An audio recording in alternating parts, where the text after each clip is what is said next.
Hi everyone, we're going to be talking about the Member Self-Service app today and what the benefits it can be for going online and viewing your retirement benefits, insurance benefits. And we're going to focus a little bit more so on situations when it comes to basically doing service purchase cost estimates and benefit estimates, which is kind of one of the things we get a lot of calls on. Now, one of the areas where you can find the Member Self-Service so you can log on is the NDPERS website. Right now we have it on screen. This is where you would go. And if you're looking for the web address, because I do get a lot of calls on people basically asking, well, where is the web address at? And NDPERS has not spared any expenses for visual aids. So you can see right here the actual web address. So www.ndpers.nd.gov. A little bigger than probably it should be, but some of us need reading glasses like myself. So once you're on the web address, you're going to go up to here where this orange tab is where it says member login. You're going to click on that and you're going to be taken to the member self-service page. Here you can see a list of the various different options. For active members, you can change your address, enroll, update, view benefit plans, view your retirement account balance, schedule an appointment, report a death, perform retirement benefit estimates, and perform service purchases. So there's a slew of things that you can do by going onto this portal. Now, even after you've retired, it doesn't mean that you should forget about this. It isn't something like, well, I'm retired, what did I care? This portal, this app, allows you to do so much as a retired member. It can save you a lot of headaches. I know sometimes calling and getting in touch with someone can be difficult. So one of the things you can save time is this easy access where you can do it at your leisure. You don't have to worry about calling from 8 to 5 p.m., Monday through Friday. You can go on here and basically do it whenever, and it's kind of nice. You can change your address.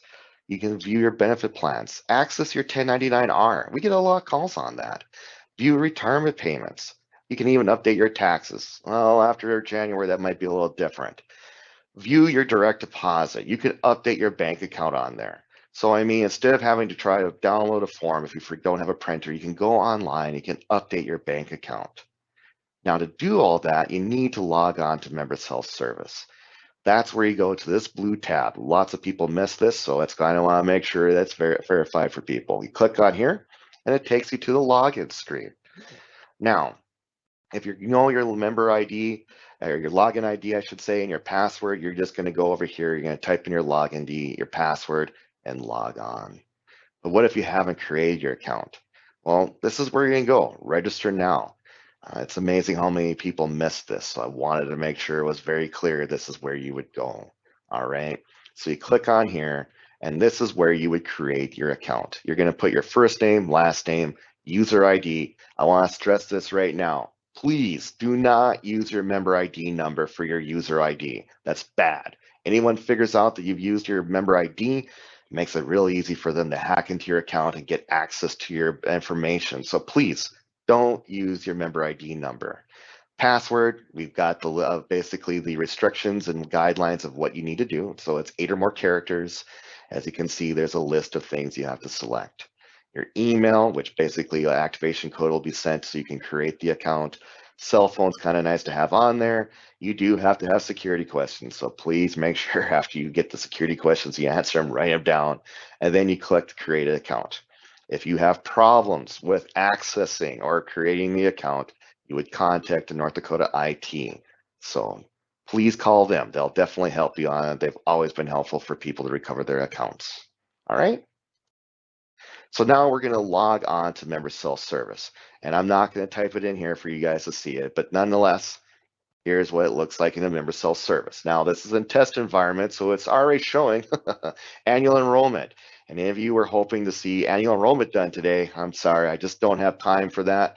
We've got 45 minutes, and that guard out there with the cow prods making sure I get this done on time. But one of these days, we'll do a video on that. But as you can see, you also have the various things that you can do on the Member Self-Service account. You have the NDPERS plans where you can enroll and update and view your plans. Your personal profile where you can view and edit things about like your address, your phone number, your email.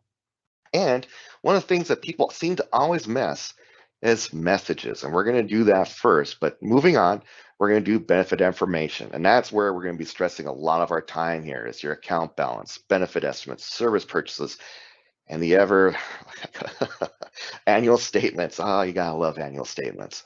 Now, going on to the messages. So you can go here or you can go up here. Granted, when you're got at the screen normal, this is rather small. So sometimes it's just easier to click here.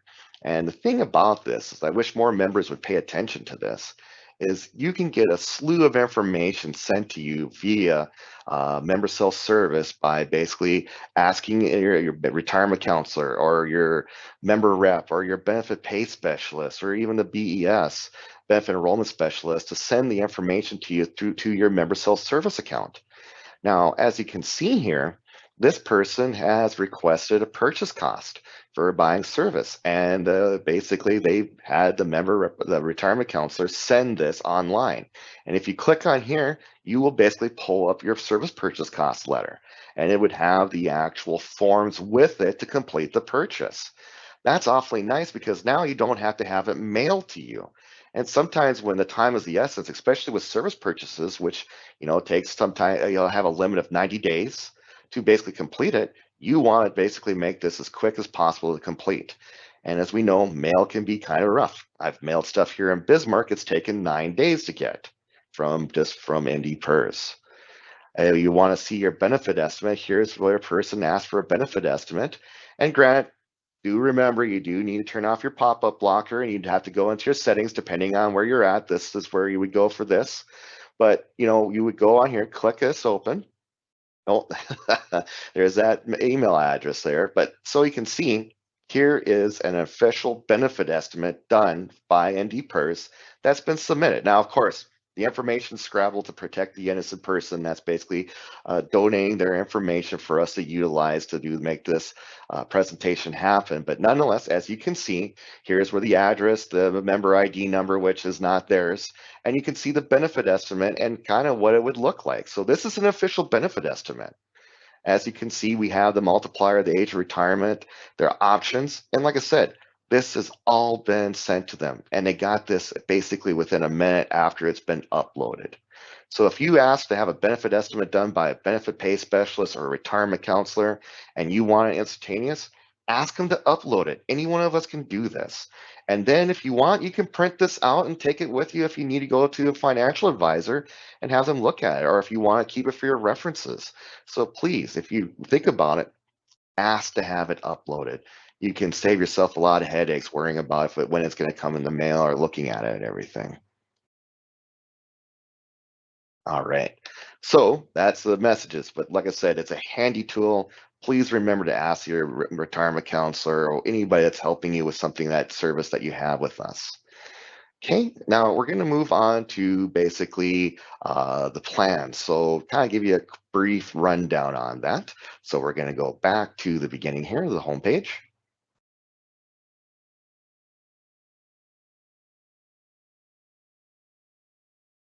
Yeah, when you're in the test server, it does lag a little bit. Apparently it hasn't had enough caffeine. So we're going to click on the plans, and right here, we're going to click on Enroll, Update, or View Plans. So as you can see the complete list of benefits this person has. And you can click on any one of these to go in and basically look at how your benefit has been set up, who's listed on there. We get a lot of calls, a lot of times on people who their dependents are, or if their dependents are even listed on there. You would think the person who enrolled it would remember that, but hey, I know when you're first hired, that can be hectic trying to keep up with learning all these new things, making sure your benefits are there. So like for health insurance here, and we're going to do this real quick because I know we've got that time restraints, and like I said, I've got that guard out back. So now you've got basically the type of plan listed, health, when it was started, June 1st of 2021. Yeah, we list the provider, and with that, the status is enrolled, and then the type of health plan they have. In this case, the person has the level of coverage of family, and has a grandfathered PPO basic plan that most people have. And then you can see the history of the enrollment date when it started. I know it shows end date, but it's just basically there for show and everything in this case. And then here down below, you see the listing of the dependents. And if you need to add a new child or remove one, or worst case, a divorce or something of that nature, you would click on update enrollment, and it would take you here where you basically, it takes a few seconds sometimes. Now you basically could click on basically what kind of change you want to do with an enroll, add or remove a dependent, return from leave, or just cancel. You're not wanting that plan anymore. So, I mean, in this case, you have these options later on. Now, remember, when it comes to canceling your health insurance, you have to do it during annual enrollment or if you're leaving employment. And one of the things I get a lot of times is people will say, well, if I leave employment, do I have to call and tell them to cancel? No, we will cancel your plan once you leave employment. All right. So we're going to move on to the next part. We're going to go to the member account balance. And you can click here. Again, you can go to the icon in the middle if you'd like, but we're going to get to the member account balance. Now, here is, we get a lot of questions about what your balance is from people. And the nice thing is they could actually just go on their member self-service and look to see what their account balance is. Now, with this person here, you can see what plan they have, plan name, main retirement. If they had public safety, then it'd be public safety or highway patrol or judges.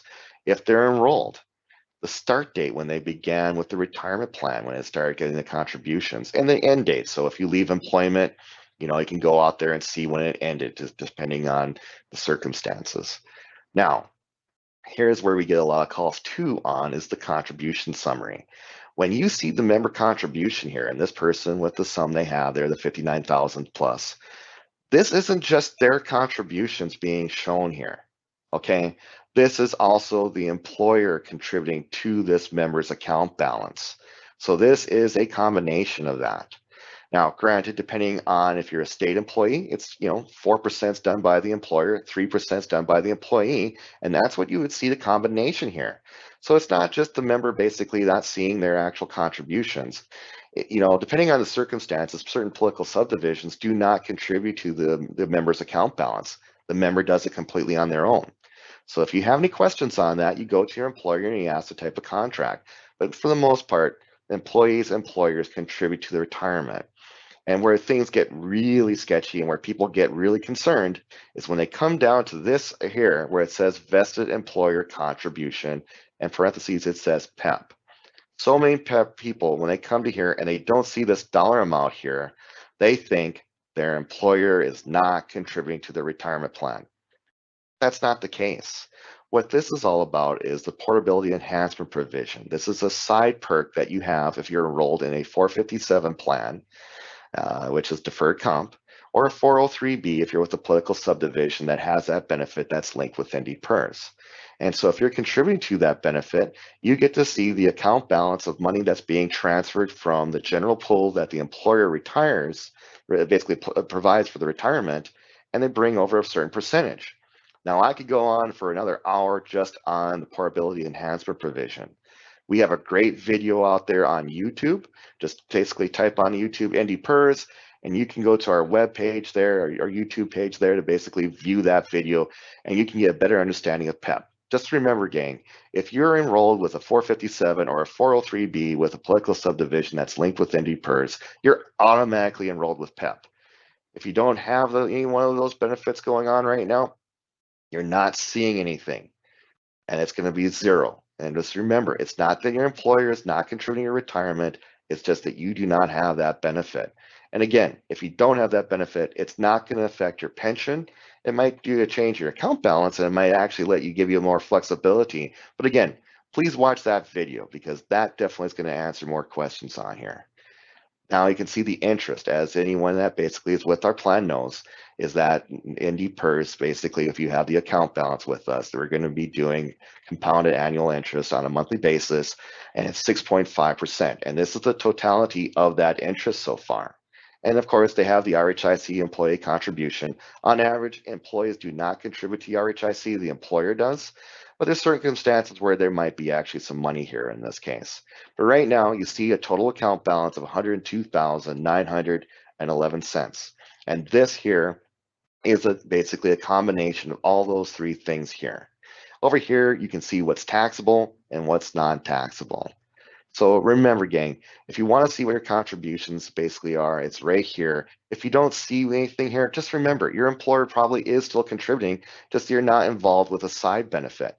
And so that it would hopefully that relays some of the fears people have out there, because we do get some pretty concerned members calling in when they don't see PEP going on, and they're thinking that, oh my God, my retirement's not being refunded by my employer at all. Well, that's just not the case. All right, so we're going to move on to doing service purchase contracts because we get a lot of questions on that. Now, when you click on service purchase contracts, you're going to give three different options. One, calculate a service purchase cost estimate. And this is probably one of the best benefits that people can do by going on member self-service. We get calls from members asking, well, what would it cost me to buy this time back? And the thing is that I don't have a calculator of my own that I can go on and basically calculate it. What I generally do is I ask permission and I actually come onto your own account and then I do this for you. So, I mean, if you don't want to have to go through that whole process, you can just click on here and basically go forward to be able to do the service purchase. Also, you can request an official estimate. If once you're done kind of calculating what the cost would be, you click here and you can send an official request that starts the process for actually buying time. There's a form on our popular website, forums website, basically on the first page, and you can use that too as well. And you can, if you have contracts already out there, basically purchases being done, then you can look at those on here as well. So there's a lot of information and some neat features. So let's go and do a service purchase.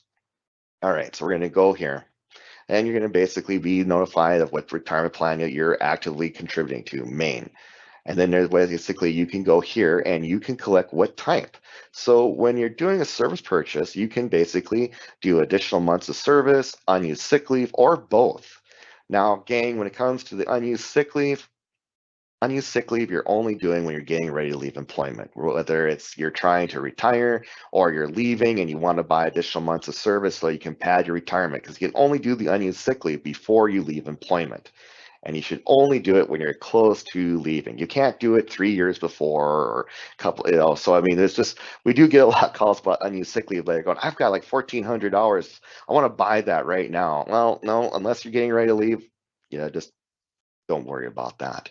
But if you want to just check to see what it would cost you, hey, then go ahead. But right now, we're going to do additional service months. Now, as you can see on the screen here, there's various different forms of types that you can buy. And so usually a lot of times what you'll see people do is additional service credit. And that typically is what we call generic service. It's time that's not tied to any previous employment with the public sector. Now, the thing is, you know, you can buy up to 60 months, but you can only buy generic service if you have 36 months of contribution. So basically when you become vested. There's a great video again, and I believe Marcy Aldinger, again, as always, it seems like, does some great videos on our YouTube page. And I'd highly recommend going out there and watching the video on service purchase. So now with this person, let's say they want to buy, let's see, 60 months, all right? And apparently I'm doing 50 because I can't type today. So let's just figure out what the lump sum costs. Let's say they want to just buy it all at once and be done with it and everything. So we go down here and we click Estimate Service Purchase. Now, when people call in and they ask me to do the cost of these purchases, this is basically what I'm doing. I'm just sneaking onto your account, not doing anything nefarious, and I just do the work for you. Now, a lot of people, when they do it, they don't see what the dollar amount is, and that's because they haven't scrolled down enough to see it. And so here for 50 months, here's what it basically costs this person to buy that, $65,575.59. The one thing I want to recommend, though, and remind people on is that this purchase that I just estimated, the dollar amounts you see here are for this month. Next month, it will be more. Every month you work, every month you get older, this gets more expensive. It's actuary factored with multiple different factors to be the worth of it. So as we get older, closer to retiring, this doesn't get cheaper, gang. So again, watch that video on service purchases. As you can see over here, here's where we could do a breakdown if you don't want to buy it all at once, but let's say you're not retiring anytime soon and you'd like to buy that time, but you can't do it all one lump sum. Well, maybe you want to break it down in monthly increments. So what you would do, instead of doing the lump sum, you'd go here, you'd check on monthly. Now, when it comes to monthly, the furthest we can push it out is 15 years, so 180 payments. Anything past that, it's no deal. So we're going to click on estimate here. And so now you can see what basically the cost would be. So we're looking at $592.85 on a monthly basis. You can see the principal, the interest, and this is for basically 180 payments. Now, let's say you wanted to do monthly payments, but you don't want to stretch it off basically 15 years. Well, then you can put in here. So let's do like 72. All right. And we're going to click estimate.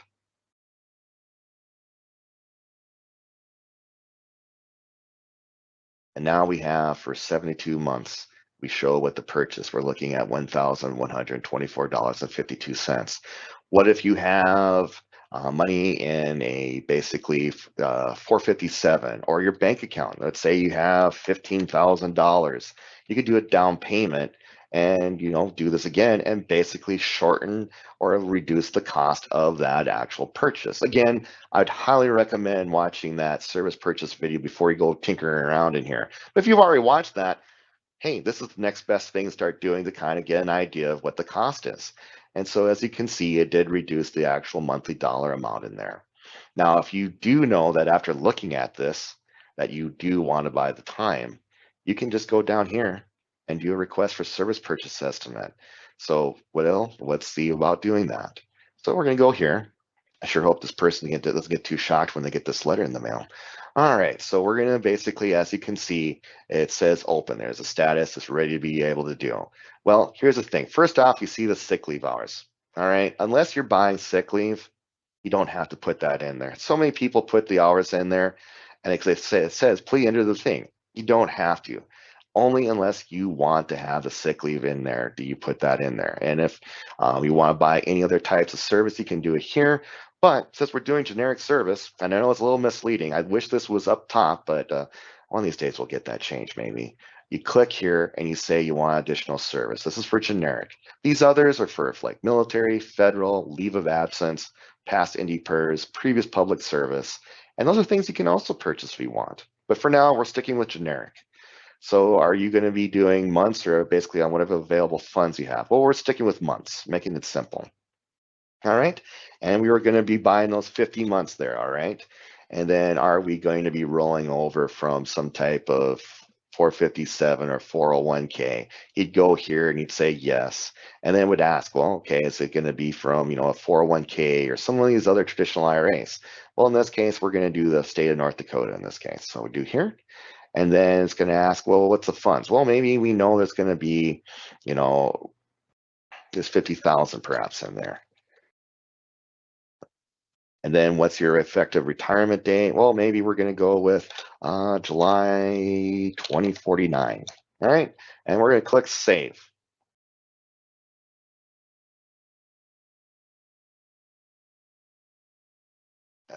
Like I said, the test environment can be laggy. It probably hasn't had enough caffeine. I know I could use some more yet. All right, so as you can see, it doesn't look like anything's changed. Well, the thing is, it's been sent.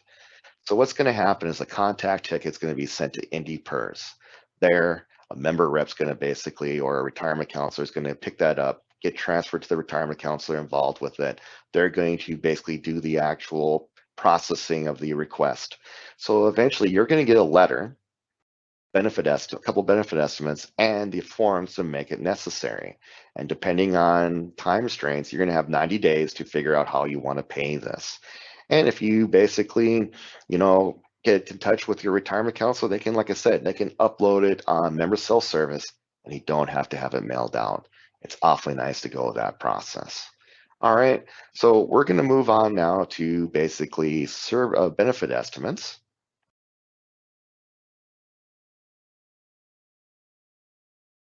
Now, benefit estimates, you can go here, or let's just make this a little bit more aware for everyone, because I know these are a little bit more in your face. You almost need a restraining order. They're that close to you. All right, so basically what you're going to do is if you go over here and you can request, perform, or view a benefit estimate. It's kind of nice to have these options. All right, just like the service purchase, there's going to be a lot of options, and that does cause some confusions. So in this case, you can use a benefit estimate calculator, and you can actually calculate a benefit estimate. If you want to do an official request, this way it could save you having to call IndyPERS or driving all the way from Grand Forks. Or maybe you have some benefit estimates out there before you'd like to look. You can click here and you can view them. So if you're just basically going around to kind of get an idea of, well, what if I leave at this point in time, you can click here and you can go and do a benefit estimate. If you want the letterhead and have the whole make it look official, which it would be, you click on this and you basically send it. But for now, we're going to do the calculator.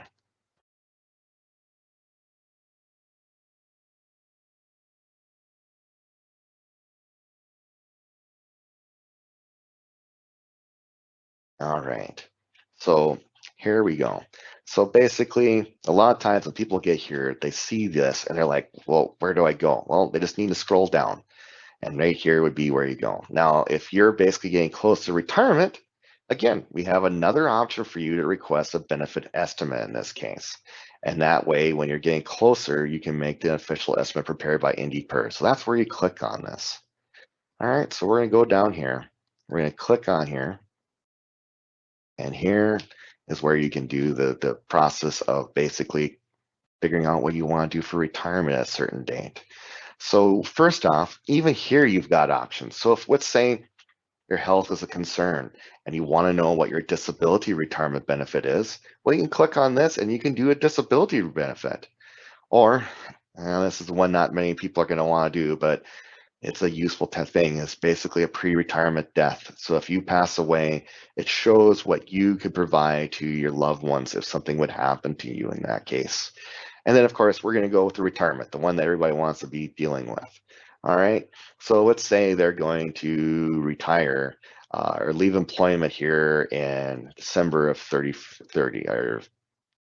Okay, so we're going to go with 3030. We're going to say that's going to be 31st. So there we go. So that's when they're planning on leaving, okay? And their retirement date is going to be, well, let's go with July. They're going to leave early. Just don't tell their employer that they're retiring that soon. And basically, you're going to go here and you're going to put that in, all right? So there's where the person's going to leave. This is the retirement date that they're looking at. And of course, we have the spouse's birthday. If you do not see this in here, it means you need to update your information on your spouse. And that's where you would go back. I'll show you where you can do the contact information in a little bit afterwards, okay? All right, so let's say this person knows that every year they get a 2%. Now, one of the things I get asked a lot of times is why I don't put a 2% multiplier in there for increase for the percentage. Well, I just don't know if you're going to get that raise, so I don't, because that's just an unknown. And what if I do the benefit estimate and I send the official out there and you don't get your raise? Well, now you're going to come around and say, hey, Damon said this was the dollar amount, and when it comes to that point where you didn't get the raise, and you don't get that dollar, well, that does look a little odd. So this is where you want to go. If you know about raises or you're projecting, this is where you do it. Unless there is some for certain data that can be used when we set up your retirement, don't please. This is where you're going to go on this case to do that. And let's say what the monthly increase is. So, maybe it happens in July or something like that. That's when you get this increase. And here you can actually, for the benefit estimate, you can add additional months or sick leave or both, and you can actually add in a service purchase. So basically, let's say you were thinking of 50 months again, like we were doing with the service purchase. Here's where you would go to actually add that type of service purchase in there and generate it to be added to this benefit estimate. So you've got so much more flexibility. And sometimes I'm a little jealous. I kind of wish we had these features as a counselor. Now, let's say you have an existing purchase out there and this person has a few that are pending. Well, then if you know you want to add those into this benefit because you know that by this time and December 31st of 2030 that you're going to have these paid off, well, then you would check this on here and this will add these months to the benefit estimate. So now you're looking at a person that's got a 2% increase that they know they're going to get in July. And so if this is an annual basis, they're going to add this in up until, basically they leave in 12/31/2030, and they're going to have the 6 months included in that. So then we click next.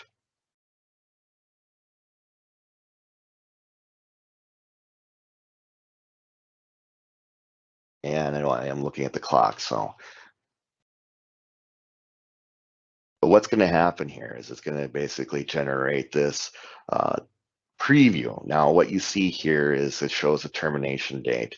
It shows a retirement date. Now, a lot of people are thinking, wait, shouldn't that be the retirement date? Your termination date is not your retirement date. That is the day you leave. The first day that you are eligible of the month that you can start drawing your pension is your retirement date. So this person is planning on start drawing their pension on July 1st of 2049. So it's always the first day of the month. Even if it's a Saturday, Sunday, a holiday, it's the first. Your retirement date is always the first. All right. Now, right there, it shows the 2% increase when it goes into effect. Again, if you want to do a last minute change, you can go and do unused sick leave or additional service months. And again, we have it checked off that this person's going to be doing the consolidated purchase and they're going to have that all paid off. Hopefully they'll have it paid off. And we're going to do finished. Now it's going to process the benefit estimate.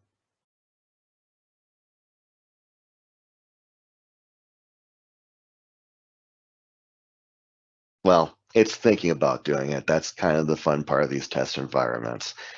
You're always kind of just wondering, is it going to be done in a prompt manner? Now, it is going to ask you that saying that there's some unsaved changes out there. Well, we're not going to go and do any weird changes here right now. So we're going to say, okay.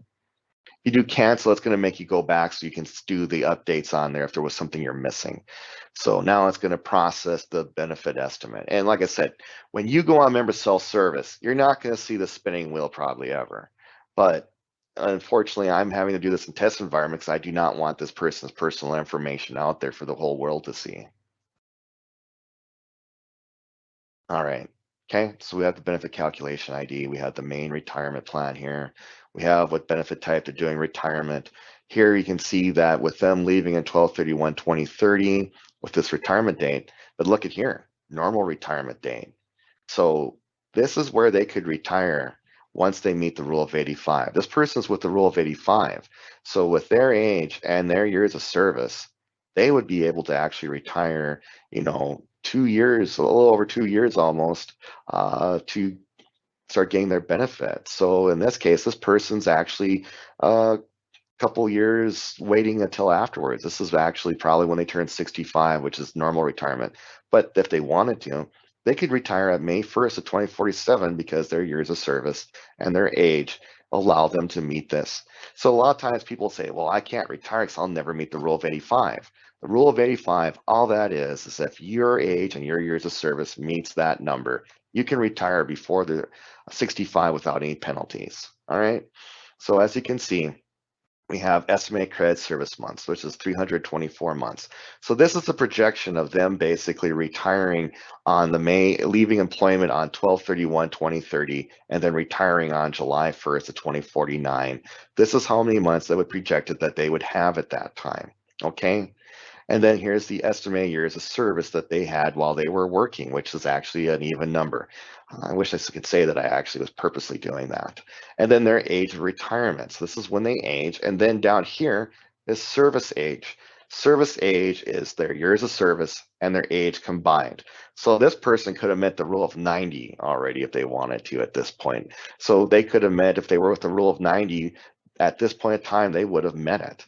So, I mean, it's kind of nice. And they had 58 months of unused sick leave that they could have bought and added to it. And they could have even retired even earlier here. I mean, they were practically could have been able to retire 30 months earlier than this, if they would have bought the time anyway. Again, great YouTube video by Marcy Aldinger out there on there. So I definitely recommend checking that out. Okay, now as you go further down, you can see the salary, which is $6,851, roughly what they were earning before they left employment. What was the estimated amount right here? This is their current. This is not what was projected in the future they'd receive. This is what they currently have now. Okay, and so just want to remind you all is that this balance here does not determine what we're going to be looking down below. It's all about the final average salary, the 2% multiplier, the years of service. Okay, so as you can see, we're looking at down here, we're looking at the final average salary, which is $7,793.51. We have the benefit multiplier, which is 2%, and we have the years of service, the 31 years and whatnot. Okay, and now you can see what the dollar amount is for this person that's single life. So if they work and they get those 2% increases and that's 6 months added in, this is what they're going to get. for single life. This is the gross amount. This is taxable, gang. So they're going to have some stuff taken out of there. And so they show it over here, what's going to be all taxable, and basically what's the taxable amount. It's pretty close to almost all of it. There's a few dollars more on there that's not, but nonetheless. And you can see what their 50% joint survivor, the 100%, the 20-year, 10-year, all these great retirement options. Yeah, believe it or not, we've got a YouTube video on that to explain what those benefits do and everything. And then down below here, you got the standard health credit. It's $159.17. So now remember, this is a projection, okay? We projected that they were going to buy the 6 months. We projected that they were going to get a 2% multiplier all the way up until December 31st of 2030. So, I mean, is this kind of something you should take to your financial advisor? Probably not, because this isn't official, okay? And even if you try printing it, you're not going to like the results, gang, here and everything, because it's going to be pretty scary looking, actually. It's not too bad, actually, but like I said, it's not official. There's no letterhead.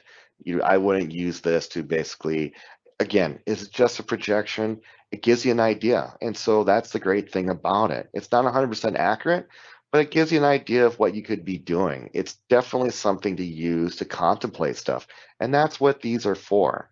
And the nice thing about it is you can do these at your leisure. You can do so many different months that you can basically figure out different angles of what you want to do for retirement. So this is a great feature. But if you want to do an official request, you just go out back here to this thing. Let's go to benefit estimates. And you request an official estimate. And you click go. So basically, what if you want to do normal retirement? All right. You click here. You put down comments if you want to basically what's the reasoning for it or what your goals and whatnot are. And the thing is that it's basically it's going to default to whatever your normal retirement is. So if you want to do early retirement, you click here. You click off that. You put in the dates. So let's say this member is going to retire 12. Let's see here. Go 2029. That's a little early. I don't think they'll make that retirement date. Okay. And you click save. Okay. It's going to warn you. See, it's not available. This person's not eligible. Oh, but it does help if you put in the right date. And there it goes. See, it's not effective on that. So the thing is you want to try to make sure on what you're going to be going. So if you're doing early retirement and you click save,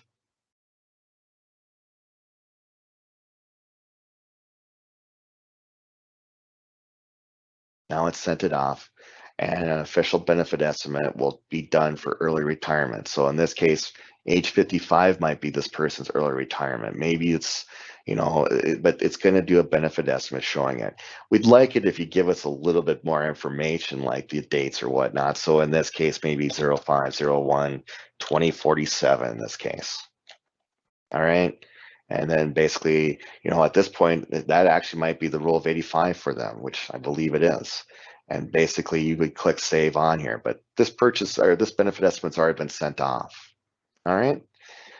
Getting close to that deadline. So let's do annual statements. All right. So let's go back to the home page.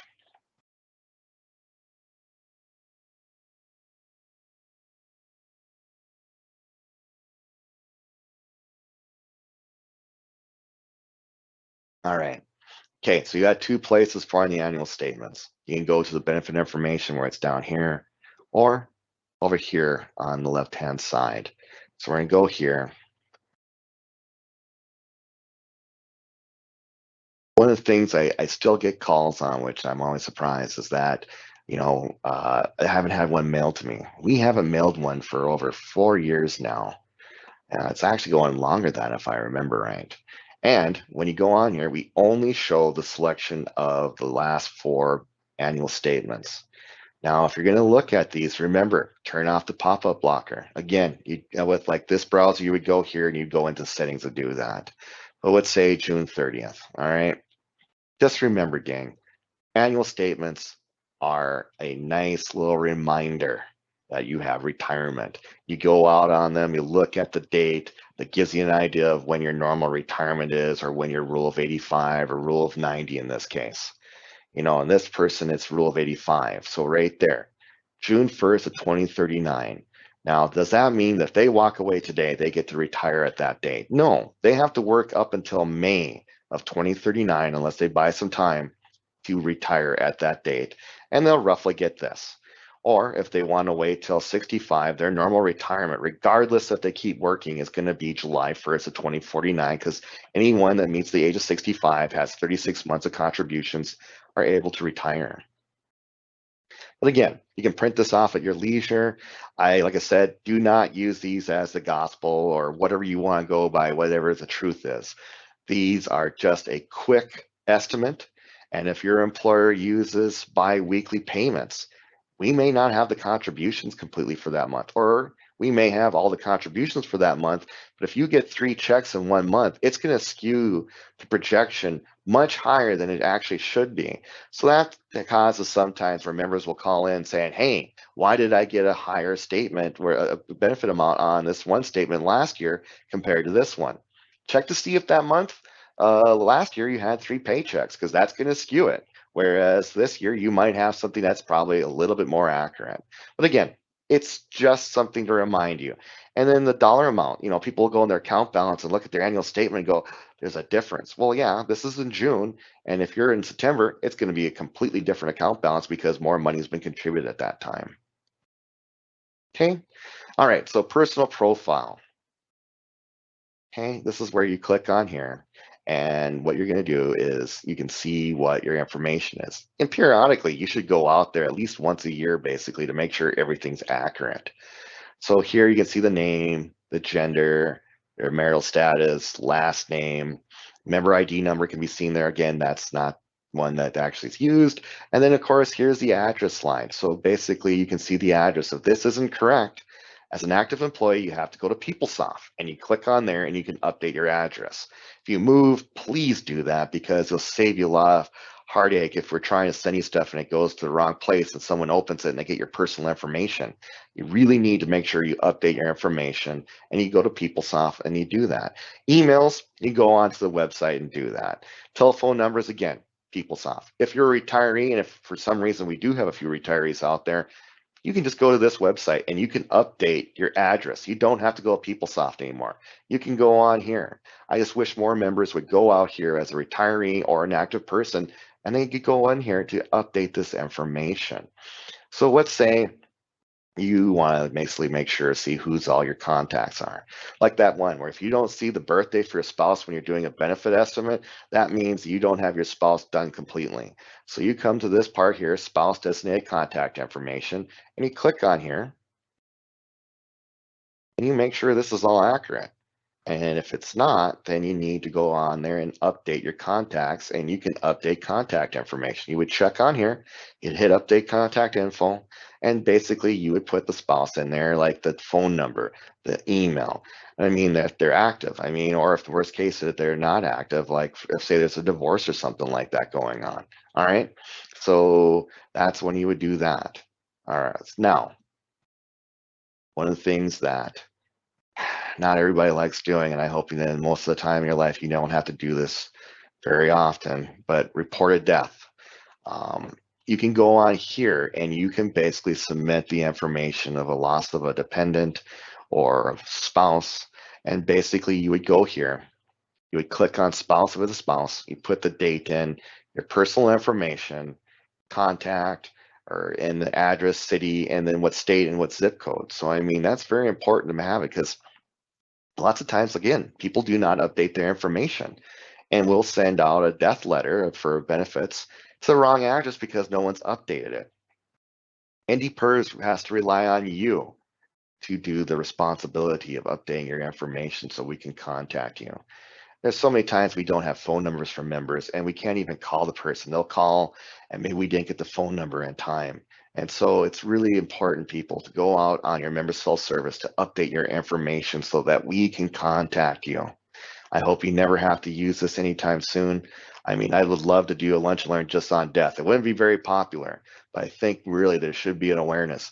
50% of what retirement counselors do is death benefits. And so it isn't always known about that. So I hope to get some awareness out there. Now let's move on to something more fun. All right. And that was really bad English too, for that matter. Ugh. Anyway, let's gonna go schedule an appointment. And we're almost done, I promise you. Here is where you would send a conduct appointment to a retirement counselor. You want an appointment to talk about retirement research or retiring. You click on retirement counseling. You put in the reasoning. What's your guidelines that you're looking at? You know, if we're doing like an appointment that's 5 years from now, you probably might want to wait until about 6 months before that, because that's going to give us enough time. Typically, we ask 2 to 3 months. Now, if there's some situations like a divorce or, there's health concerns, then maybe you might want to send this earlier than that. And you have certain dates that you want the appointment, you put that here. That way it gives us an idea when you want to set up an appointment. And then you put basically your phone number in here and email, and you save. All right.